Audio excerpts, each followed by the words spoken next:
Well, hi guys, here I am back down at Motorrad Weihe, my local dealership, where today we are going to be taking out the GS Adventure 1200 or R1200, so stay tuned and we'll go through it in just a sec.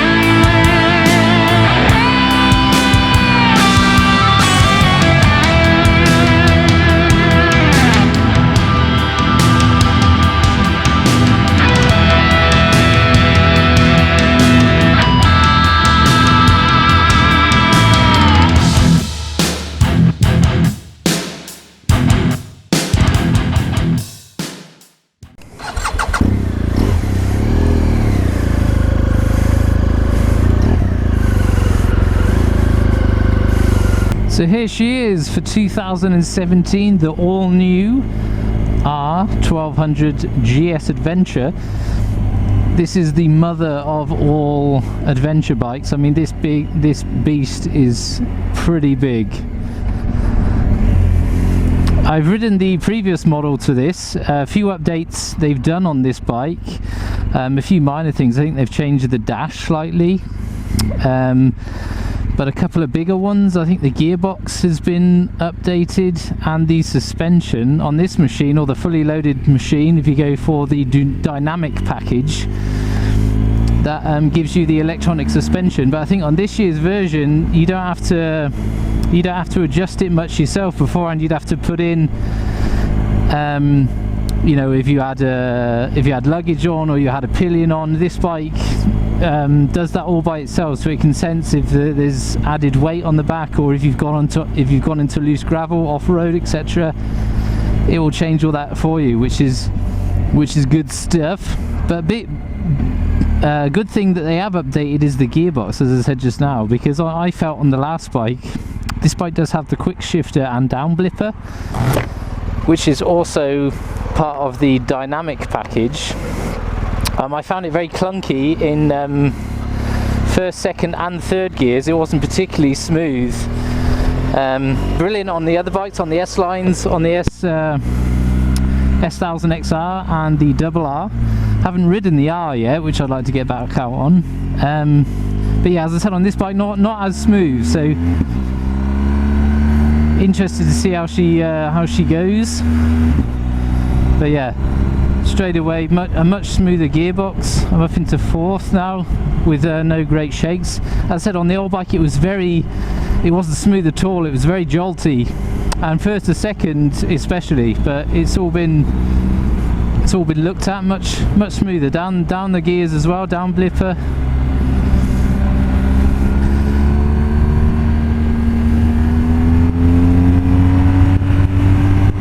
Although she is massive, she is a big bike.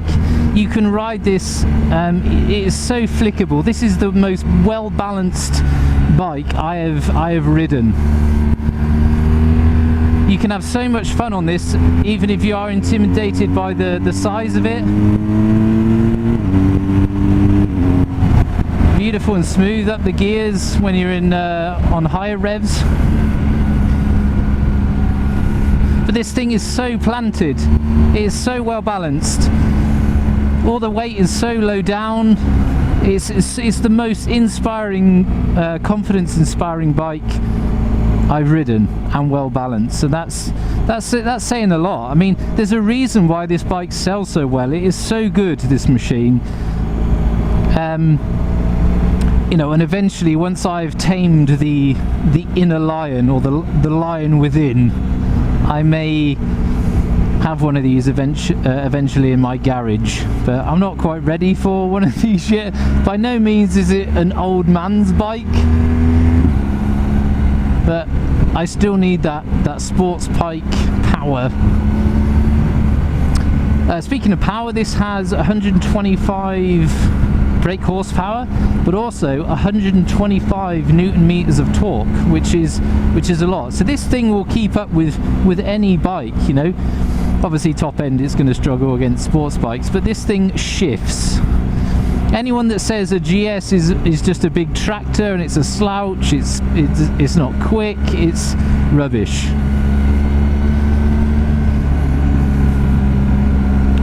But for me, this machine, the Adventure, it is so big. I mean, the tank is huge. This is a 30 litre, is it, or 33? Can't remember. I think a 30.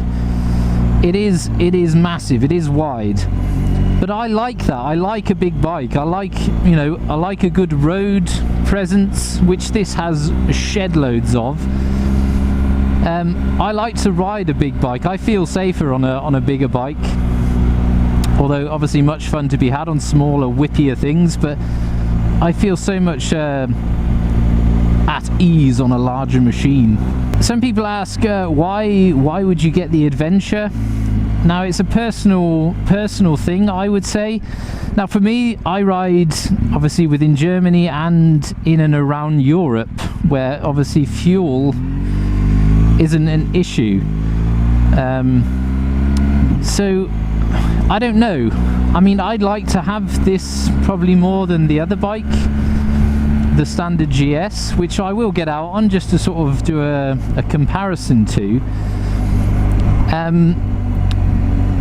But like a friend said to me, he said, even if you've got a bike that's got a 30 litre tank, a big adventure bike, and you ride in a group of friends, your tank is only as big as the smallest that you're riding with, which makes total sense. If you're riding with a friend who's got a 15 litre tank, you're going to have to stop when he stops anyway to get fuel. So I don't know. For me, it's a nice thing to have. The extra capacity, although that it does come with extra weight, which isn't an issue on this bike anyway. Yeah, so I don't know. So new for 2017, this bike now comes in obviously the standard GS and the GS Adventure, which we are cruising around on this lovely countryside at the moment. And they've now actually brought out the Rally version, which if you haven't seen a picture of that, check it out. Very nice colours. Now the BMW and BMW GS have now come. Obviously you could get the GS standard and the GS Adventure with its array of packages: dynamic package, touring package, comfort package, etc, etc. So you can now get the GS Adventure, the GS standard bike, the GS Rally, the GS Exclusive, which is now available. But it all depends. All these different models, it can be very confusing, and I probably confused myself with it in it all. It depends what package you go for, depends on what your GS is going to look like. Obviously the Adventure is the Adventure, it's going to be the big bike with a large tank, but you can get the normal GS. You can get the normal GS and buy all the other packages, dynamic and touring, as we've spoken about, but you can get the normal GS with a rally package, which means you get it in the rally colours, so the silver and black. It comes with an array of other stuff. You know, you can buy the Rally with a comfort package, which means you get a different seat, you get a comfier seat rather than the one-piece seat that it comes with, and it's more sort of off-road orientated, the Rally. Some come with centre stands, some don't. It's all a bit confusing, but if you were looking to get into this bike and you wanted to know all the sort of different packages and what it comes with, it's better to look that up yourself rather than me listening to me drivel on and probably get it all completely wrong. But as I said, it's the same for a lot of bikes on the BMW range. You can get the standard bike with a touring package, with a dynamic package, so you can get quick shifters and down blippers, different lights, etc, etc. The exclusive package is it's more of a paint thing, so you can get a black engine with a black subframe, you get a different graphic on the tank. Just look all that stuff up yourself. I've probably got it all completely wrong. But with this bike, the GS Adventure, it comes with a lot more stuff as standard. You get all the crash protection that's on it, engine protection guards, all the pannier system. Although you don't get the actual panniers themselves, it comes with the carrying system as standard. The panniers are actually extra, which I've got on the bike at the moment, which I'll show you once we've stopped off to do a bit of a walk round. The one gripe that I do have with this bike, and although they have changed the display and the clock slightly, there's some slight changes, it's very hard to read it. Although you've got your digital display there down on the right hand side, the speedo is analog on the left, and yeah, it's hard to see the numbers. Although apparently they have made the numbers bigger, it's harder to see, so you really got to have a good look. And I wear glasses, so it's even worse. But yeah, having it on the digital speedo would be much nicer. Here we got in the middle this massive gear indicator with a massive 1 in the middle. Yeah, I'd have probably stuck that somewhere down the bottom, a bit smaller, and have a digital speedo put on there. See, we're in road mode. Don't want that. We want so we got road, dynamic, enduro, rain, road. Let's go with dynamic. I think dynamic is full beans. Again, if you're new to riding modes, a lot of these new modern bikes have them now.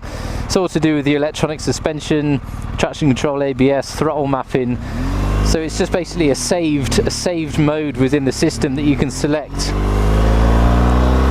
So now that I've got it in dynamic mode, be a bit sportier. Throttle mapping will be a bit more sporty.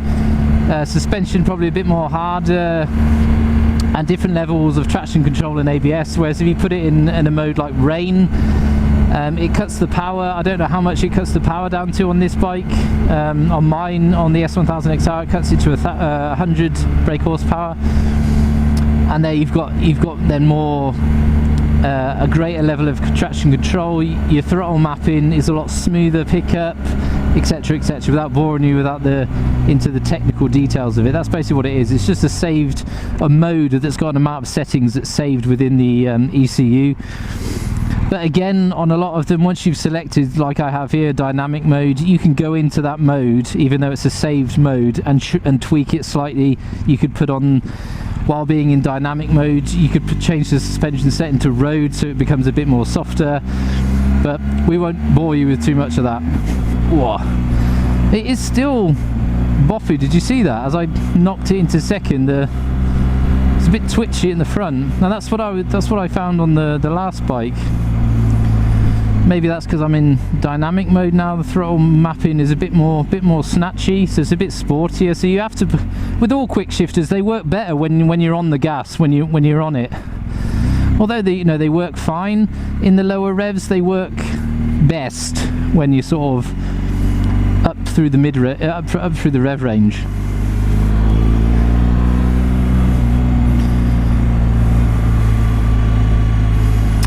Yeah, so what I'm going to do now is find a nice spot to pull over, and we'll have a look around her, have a bit of a chin wag, see what she's packing, see what she looks like for you guys to have a look around. Well, I can see it. There's a bit of sunshine over there on that field. Can you see it? Let's go there. We'll have to watch out for cars, don't want to get mowed down. So here she is. I mean, look at the size of her. I think it's a great looking bike. Rides beautiful. But this is I think this is the triple black model. So like I said, with the Adventure, it comes with all the crash protection as standard. You've got your LED fog lights there and the LED headlights. Comes with all the good stuff, which is on the touring package, like the housing for the Nav 5. Doesn't come obviously with the sat nav unless you order that extra, but it does come with the mount fitted. It's obviously already wired into the bike, so you don't have to do with any of that business. As I said before, it does come with the pannier system, but only the system, not the panniers themselves. They cost extra. So but that's the panniers as they are. I believe they look like 45 litres to me, maybe 145, 137. The right hand side 37 to accommodate for the exhaust.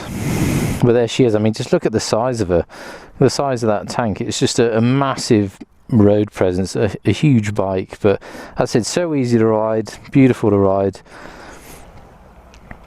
there she is. And it looks like, might be wrong, she does have the exclusive package included. Might be wrong though, because it does have the black engine and the graphics. As I said before, the exclusive I think is the colour of the engine and the subframe and what type of graphic you have on the tank. So, but don't quote me on that one. Brembo brakes, very powerful, very nice. But she is one sweet ride, let me tell you. Screen's amazing, it's plenty big enough. As it's adjustable, as it's adjusted now, I felt no wind whatsoever. And it's got these little winglets here to deflect that bit more away from the rider. But to be honest, you know, you sat behind that massive tank that you're protected pretty much from all wind and all elements. So even if in the rain, you'd be well protected. Shaft drive, obviously not a chain drive. If you're new to the GS and the Boxster engines, they all come with shaft drives, so that's one less thing to maintain. If you're not into chain maintenance, then get yourself a Boxster engine. Not much to do on them maintenance wise. Obviously part of the service and inspection, it will get checked and oil changed, etc. But other than that, doing anything yourself is pretty much no. I believe this is the comfort seat, as I was talking about before. Again, it comes with all kinds of different packages. Again, as I said before, I'm not going to claim to think I know everything on every package, what it all comes with. You'd have to look up that yourself, just in case I got anything wrong. An array of controls. So we've got cruise control here on the left hand grip.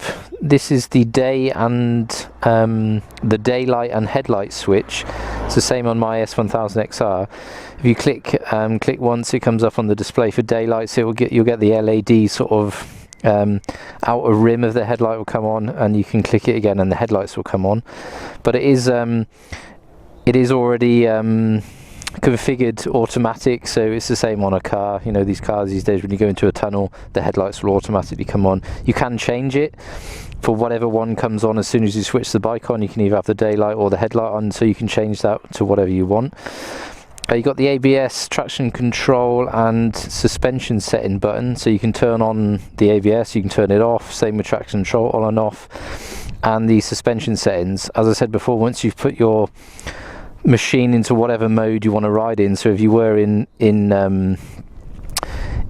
road mode, for example, I think as a standard setting when you're in road mode, the suspension will be in a road setting, so slightly softer. So if you wanted it more sporty, more firmer, you could press and hold this button here to change your suspension setting while within another riding mode. It gets all a bit complicated, but don't worry about that too much. Indicators, horn as normal. There, the fog light switch. This little dial here I have on mine. You can change. You can negotiate through your sat-nav menus via the use of this control here, forward and back, twists, etc, etc. So you can control your sat-nav from the bars itself. On this side we've got heated grips and our mode button, so we can change within the modes of the motorbike. I think this bike has 4. A lot of them do on the higher specs. Lower specs you may have 2, say a rain and road, and on the higher spec bikes you'll have rain and road, a dynamic. This has then an enduro mode, which is a sort of a more off-road orientated mode. Yes, and I've bored you with all that gubbins. Hydraulic clutch, very, very, very smooth, very easy, very comfortable, butter smooth. Same with the front lever. Keyless fob, which is a good thing to have on this. A lot of people ask, you know, is it necessary? It's just an added cost. It's just an extra thing to go wrong. Do you need it?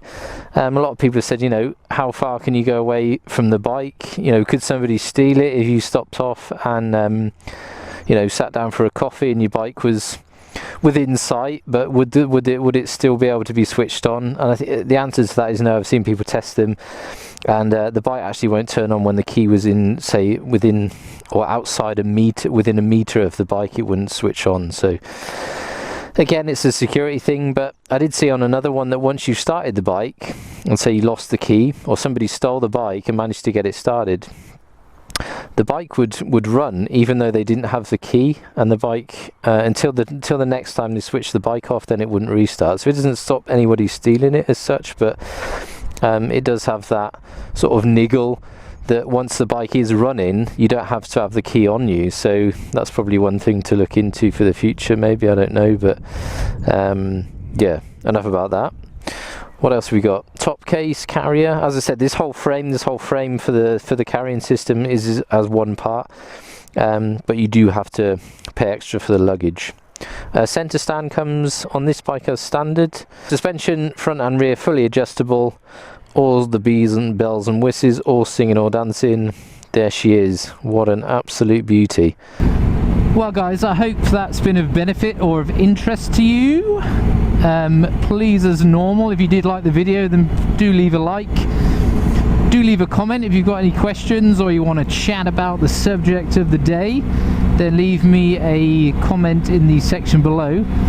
And likewise, you can subscribe to the channel at the end of the video with the end of vid annotations. There's a button with my face on it that you can click on to subscribe to the channel. And hope you enjoyed it, and I'll catch you next time.